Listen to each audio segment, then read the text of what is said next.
Yes, Massive and crew, we're back again with another video, and I'm just in the middle of a project and come across something I think that you would like. Hopefully you like it anyway.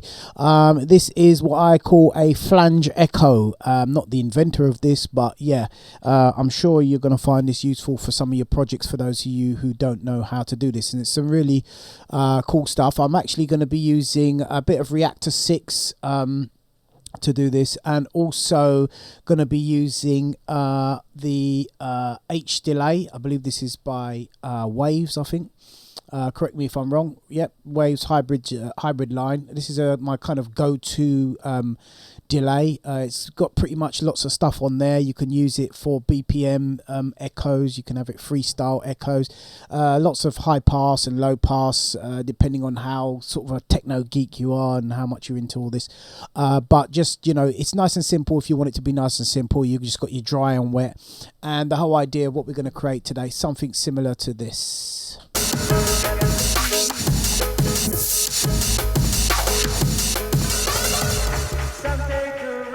And as you can hear, that's kind of like a load of filters, and then it basically goes into a break. And the whole idea of this now is using Reaktor. As you can see, I've got the Reaktor effects here. Reaktor, it comes with Ultimate 11, which is really cool. This is a plugin called the Finger, and it's very, very good. It's similar to like a glitchy kind of program, but it's got some really cool effects on there. So okay, so let's push forward. So what I'm going to do now is how am I going to do this? So I'll make it. Let's get rid of all this. Okay, so I'm going to get rid of that. Obviously, load it up. Right, so I've got nothing going on here now. Let me get rid of all this. I hope I saved it all. Right, let's go back to here. Let's stretch that out so that everything's normal now. Okay, so that's what I had before, yeah?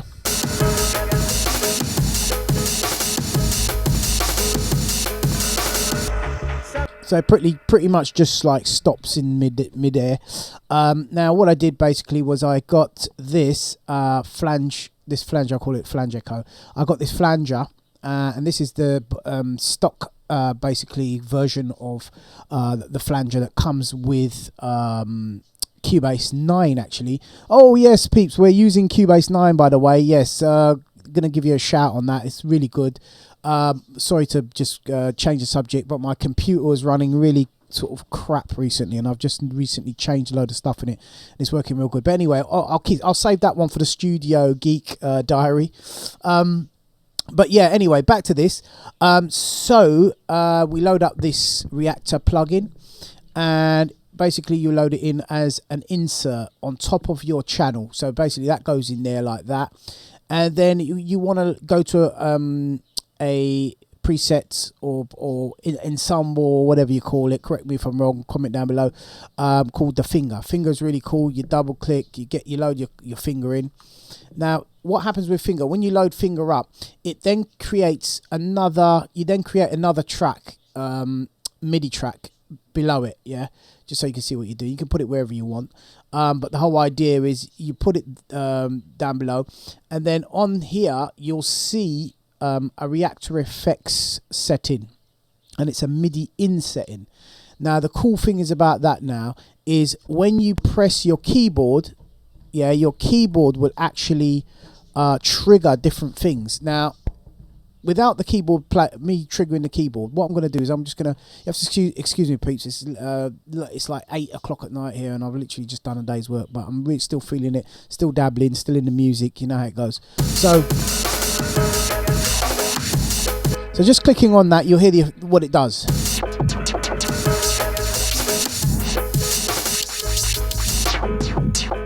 And there's some really sick ass cool filters. I mean, this is wicked, right? So now it might not do this first of all. You've got to tweak around with things a bit, you know, to get it to sound. Just twiddle about with a few knobs. It's really that simple. And it will give you this kind of cool effect, right? So next, you've then got another thing which I would like to do is I can go to here and then literally go to here, go to MIDI OSC and learn, and then I can then turn a button on my keyboard controller. Now Which reminds me, I've literally just bought the Advanced 25 and I'm in the middle of doing a review for that. So I can't wait to sort of show you guys some of the stuff I've found on that. It's really cool. That's the Akai Advanced 25 MIDI control per keyboard. But for now, I'm rolling on the Complete Control S49, just turning one of the buttons on that. And now you'll see what happens here now when I do that now. So I'm doing that in real time, by the way. I'm just turning it as it plays. Yeah, it's not suddenly done that. Yeah.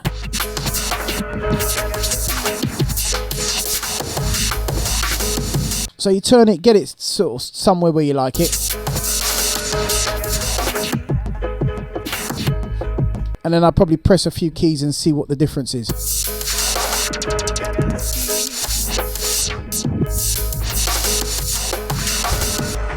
So now what I'm going to do is I'm just going to quickly loop that now, and I'm going to press this sort of every other beat to give it a little feel, right?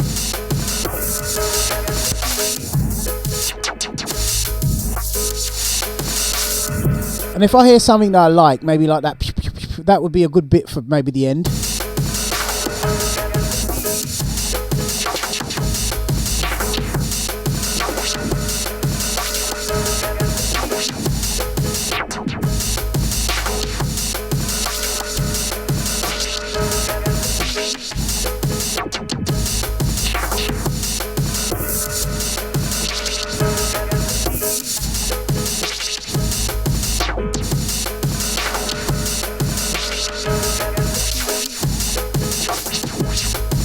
Okay, so I'm going to record something in now. Random.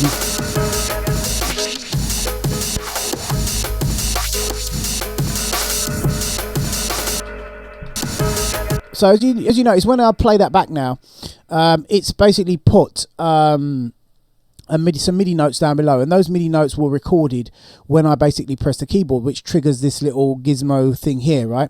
So now what I'm going to do now is I've done a little build up to that. So you just basically perfect it how you like it.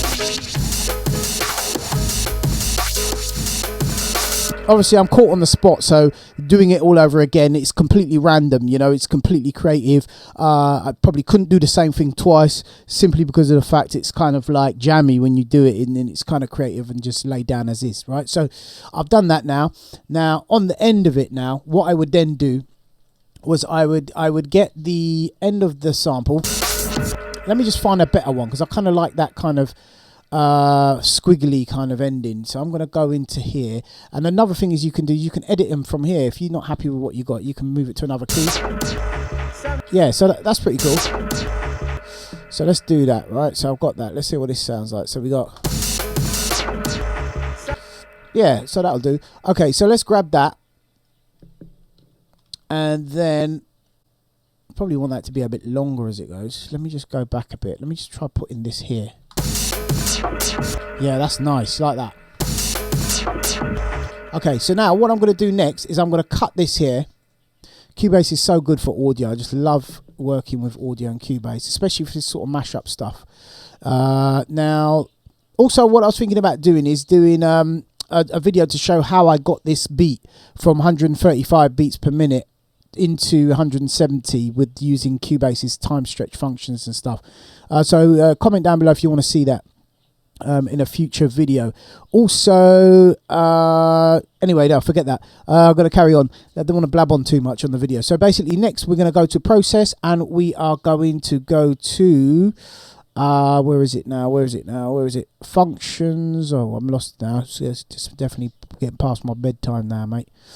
We want functions. There we go. Render in place. Phew, that took a bit of thinking.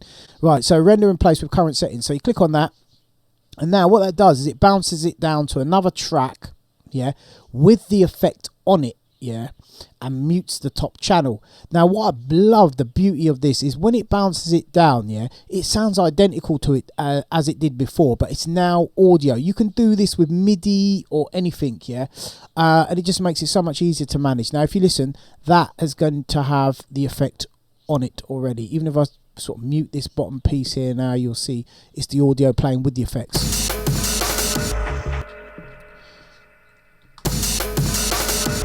Hold on, what the hell happened there? What did I just select? Okay, this thing's making me look like an idiot now. Right, hang on. Okay, now let's try that again. Cool, blimey. Okay, render in place with current settings. That is what I'm selecting now, right? Render in place with current settings. Actually, you know what? That's what I need to do. Select the two of them. Render in place with current settings. I'm glad that I'm making mistakes live here, because then at least you can understand what's going on, and if you did the same palaver, then you'd know what's up. What the hell? No, man. Ah. Now why is it doing that now? I literally just had this working lovely. Hold on, start again. So let me get rid of that. Wow, this is serious. Okay, so I'm going to grab that. I'm going to go render in place, render settings, and I'm just going to go try transfer channel, channel settings, complete signal path, and mix down to one track. And try that. Render. Yes, I believe I got it.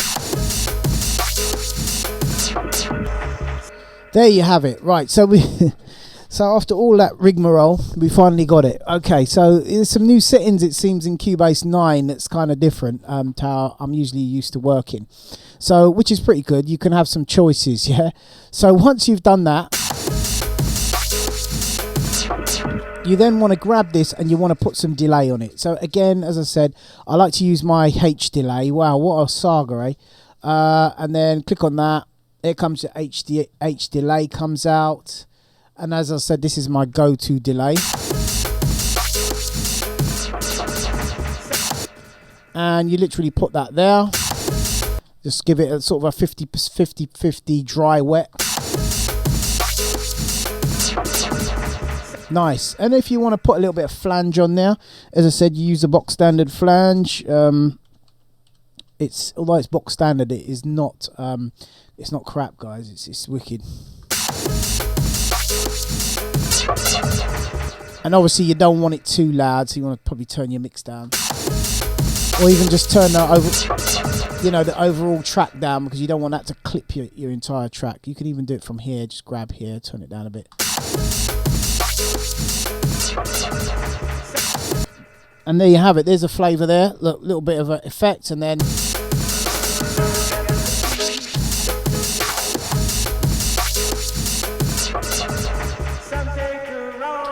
there you have it, guys. That's just a little effect that you can use to end beats, to end parts, to do breakdowns and stuff. I hope you found that useful. If you found it useful, please share it with some of your friends that that would find it useful.